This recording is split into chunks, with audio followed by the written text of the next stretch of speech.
Halo, kita ketemu di Cerita Mam Enjo dengan saya Dr. Anda Ratu Andi Wasna Sofwat, MPhil Psikolog.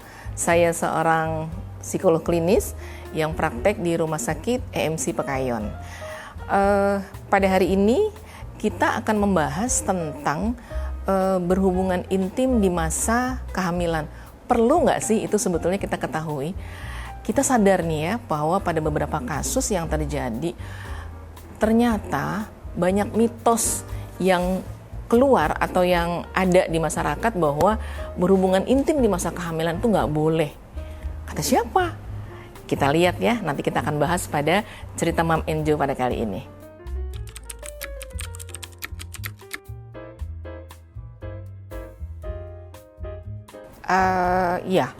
Jadi biasanya pada trimester pertama itu rata-rata para ibu mengalami satu kesulitan ya, satu situasi yang nggak nyaman sehingga banyak menolak untuk melakukan hubungan intim. Di samping karena faktor biologis, lebih banyak dikarenakan faktor-faktor psikologis. Artinya mereka merasa takut gitu ya akan terjadi sesuatu dengan janinnya gitu. Kemudian terjadi morning sick ya. Morning sickness tuh mual di pagi hari, nggak nyaman secara afeksi gitu. Nah itu yang membuat kemudian mereka punya pikiran-pikiran yang nggak nyaman sehingga ketika diajak berhubungan intim cenderungnya lebih banyak menolak gitu.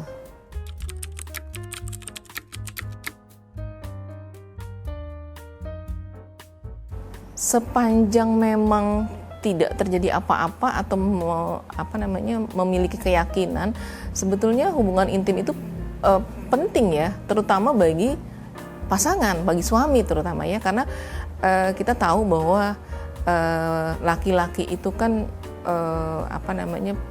pengaruh libidonya kan lebih besar dan itu harus segera dipenuhi. Jadi ketika misalnya ibunya atau istrinya tidak bisa memenuhi itu kan itu akan berdampak menjadi masalah besar gitu ya. Nah makanya disinilah perlunya komunikasi antar pasangan bahwa apa yang membuat dia mengalami kesulitan untuk memenuhi permintaan dari suami untuk melakukan hubungan intim itu dikomunikasikan sehingga ada pengertian, saling pengertian satu sama lain. Itu sih.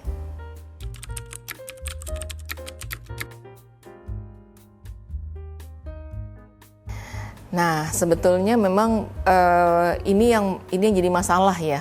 Ini yang jadi banyak masalah di masa-masa kehamilan ibu gitu ya. Terutama memang kehamilan pertama, anak pertama gitu. Karena kurangnya edukasi, kurangnya pengetahuan, sehingga membiarkan pasangan merasakan sendiri kebutuhan itu gitu. Nah, harusnya pasangan lebih peka mengajak komunikasi dengan misalnya suami bicara dengan istri bahwa saya mau dong gitu ya, mau dilayani gitu. Kira-kira apa yang harus saya lakukan supaya kamu juga terasa nyaman gitu kan. Yang tahu kondisi tubuh ibu adalah ibu itu sendiri. Ya gitu. Padahal sebetulnya kalau kita tahu bahwa kebanyakan para ibu kan khawatir ketika melakukan hubungan intim itu mengganggu janin. Padahal sebetulnya janin ini kan dibungkus sama air ketuban ya. Nah, sehingga dia aman gitu, tidak perlu khawatir gitu. Itu sih.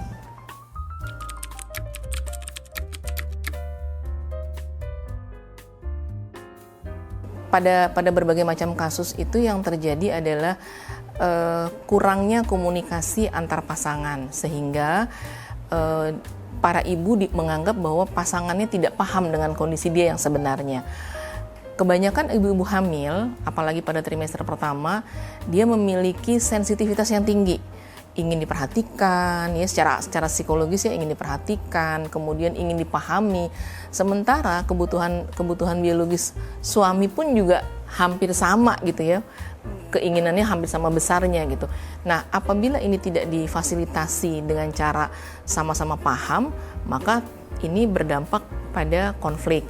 Jadi sebagai pasangan, sebagai support system bagi istri, harusnya suami paham tuh kira-kira apa yang harus dilakukan ketika misalnya istri merasa mual, sehingga ketika istri difasilitasi afeksinya, maka bukan hal yang mustahil dia pun akan memberikan hal yang sama.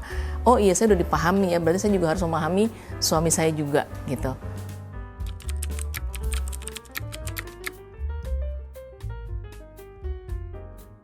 Ya, itu sih tergantung bagaimana kondisi ibu ya, dalam menyikapi hubungan itu.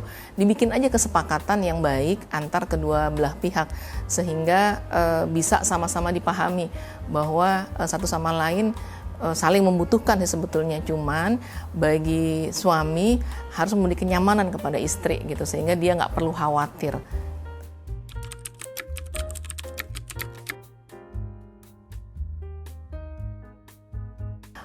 Betul sekali, keharmonisan rumah tangga itu sebetulnya bukan hanya pada saat misalnya melakukan hubungan itu di saat kehamilan aja, tapi justru merekatkan kedekatan, atau kalau dalam anak dengan ibu kita bilang dengan bonding ya, kedekatan suami istri itu lebih kepada bagaimana pasangan bisa memenuhi kebutuhan satu sama lain. Kebutuhan biologis adalah kebutuhan paling dasar. Kalau kita tahu bahwa banyak sekali angka perceraian meningkat hanya karena persoalan kebutuhan biologis yang tidak terpenuhi, gitu ya, atau ada miskomunikasi antara pasangan dalam menyikapi hubungan intim ini. Nah, diharapkan dengan kehamilan tidak menjadi hambatan untuk melakukan hubungan intim, sehingga keharmonisan tetap terjaga walaupun si ibu sedang berada dalam masa kehamilan.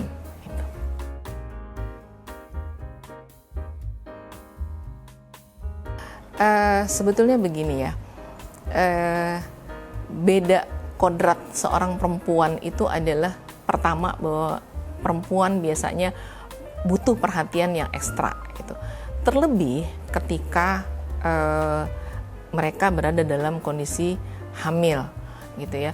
Nah, untuk itu pertama yang harus dilakukan oleh para pasangan, terutama para suami, adalah memahami apa nih yang menjadi kebutuhan dasar para ibu yang sedang berada dalam fase kehamilan, terutama trimester pertama gitu ya. Jangan hanya memaksakan kehendak agar kebutuhannya terpenuhi ya. Ketika seorang ibu merasa dipahami, merasa dimengerti, merasa dimaklumi, maka dengan sendirinya si ibu ini juga akan ikut merasakan apa yang diinginkan oleh suami, sehingga hubungan intim menjadi hal yang solusi yang paling nyaman buat keduanya. Yang kedua, pada saat melakukan hubungan intim nggak boleh lupa lakukan komunikasi dengan baik. Sampaikan apa yang diinginkan, apa yang nggak mau dilakukan gitu. Jadi jangan sekali-sekali si suami harus nebak-nebak nih, kalau benar, kalau salah kan jadi repot gitu ya. Nah, yang ketiga, lakukan semuanya dengan rasa nyaman, bahagia, sehingga apapun yang didapatkan itu juga menjadi sesuatu yang bahagia bagi kedua belah pihak. Mudah-mudahan topik tadi bermanfaat bagi mom semua, dan kita akan berjumpa kembali pada topik-topik berikutnya yang jauh lebih menarik. Terima kasih.